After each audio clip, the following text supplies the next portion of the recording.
माँ सिर्फ देना जानती हैं। मम्मी, आपका ये कुकिंग वाला शौक हमें बहुत महंगा पड़ रहा है।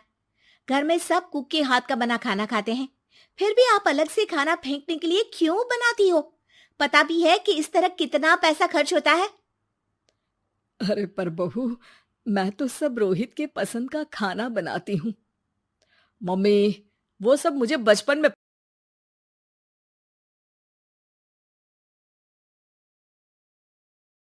माँ सिर्फ देना जानती हैं।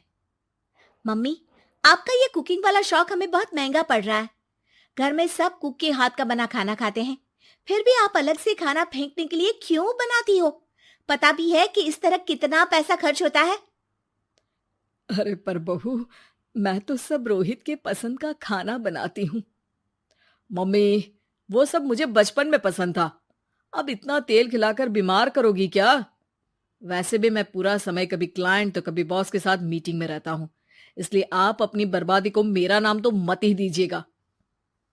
ये है पिंकी की सास निर्मला, जिन्हें सबको अपने हाथ का खाना खिलाना बहुत अच्छा लगता है, लेकिन राहुल और पिंकी को ये पसंद नहीं है। इसी के चलते वो निर्मला को खाना बनाने के लिए 10 बातें सुनाकर वहां से चले जाते हैं।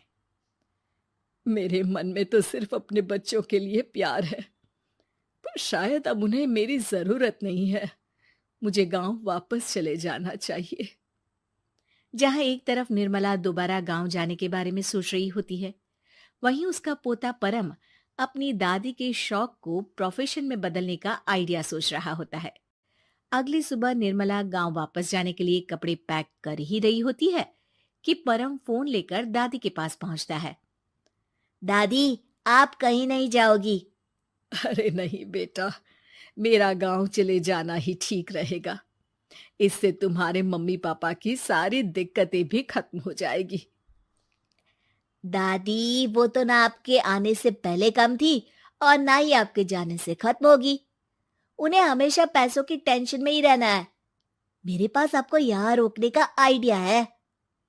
आइडिया? मतलब, मैं कुछ समझी नहीं। इस पर परम अपनी दादी को YouTube खोलकर उसके बारे में सब कुछ बताता है, जिसे सुन दादी कंफ्यूज हो जाती है। अरे बच्चे, तूने इस बुढ़िया के बारे में इतना सोचा, वही बहुत बड़ी बात है। देख, मुझे ये सब समझ में नहीं आता। तू मुझे जाने दे बेटा। अरे दादी, इसमें कुछ मुश्किल नहीं है। मैं हूं ना हेल्प के लिए। आप बस खाना बनाओ, और पता है, YouTube की मदद से आप अपनी स्पेशल रेसिपी लोगों को सिखा भी सकती हो। अच्छा, ऐसा भी हो सकता है? मतलब, बस घर बैठे मैं दूसरे लोगों को सिखा दूंगी? सिर्फ कुछ लोगों को नहीं, पूरी दुनिया को सिखा सकती हो, और उसके लिए आपको सिखाने के पैसे भी मिलेंगे दादी। इस पर बहुत देर तक दादी को YouTube के बारे में समझाकर आखिर में परम उन्हें कन्विंस कर ही लेता है, जिसके बाद वो गांव जाने का प्लान कैंसिल कर YouTube चैनल शुरू कर देती हैं।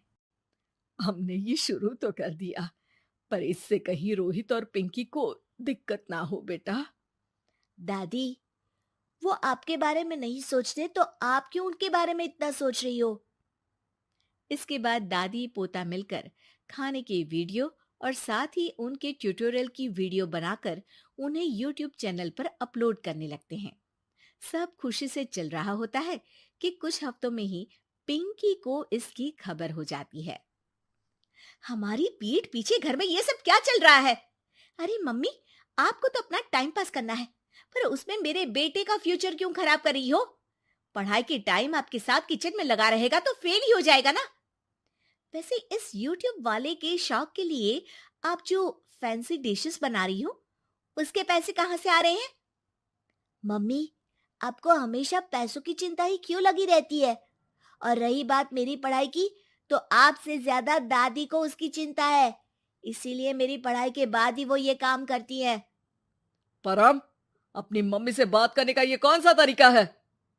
और मम्मी ने पैसों के बारे में कुछ गलत तो नहीं पूछा? जब घर में हम दोनों कमाते हैं, तो ये पूछने का अधिकार तो है कि पैसे कहाँ इस्तेमाल हो रहा है। मम्मी का ये जानना जरूरी बनता है।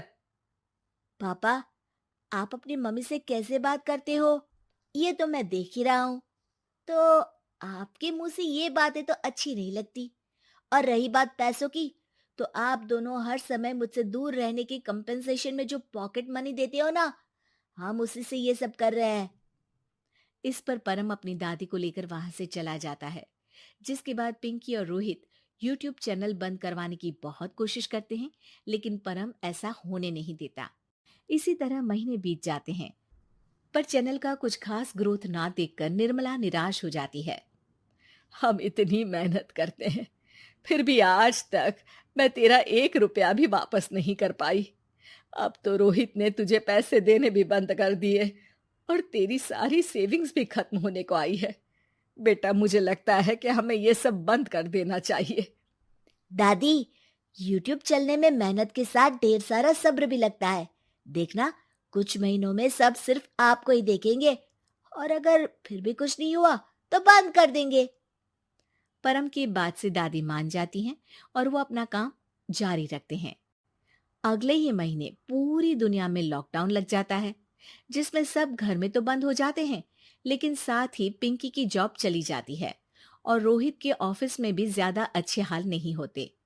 लेकिन वहीं लॉकडाउन के असर में निर्मला के सब्सक्राइबर्स और व्यूज बढ़ने लगते हैं। देखा दादी, मैंने कहा था ना, एक दिन सब आपको ही देखेंगे। अब तो आप बस रोज एक वीडियो अपलोड करो और जादू देखो। इसी के साथ लॉकडाउन के कुछ ही महीनों में निर्मला खाने वाली दादी के नाम से सारे सोशल मीडिया पर फेमस हो जाती है, जिस वजह से अब उन्हें यूट्यूब के पैसों के साथ पेड एडवर्टीजमेंट और पेड प्रमोशन भी मिलने लगते हैं।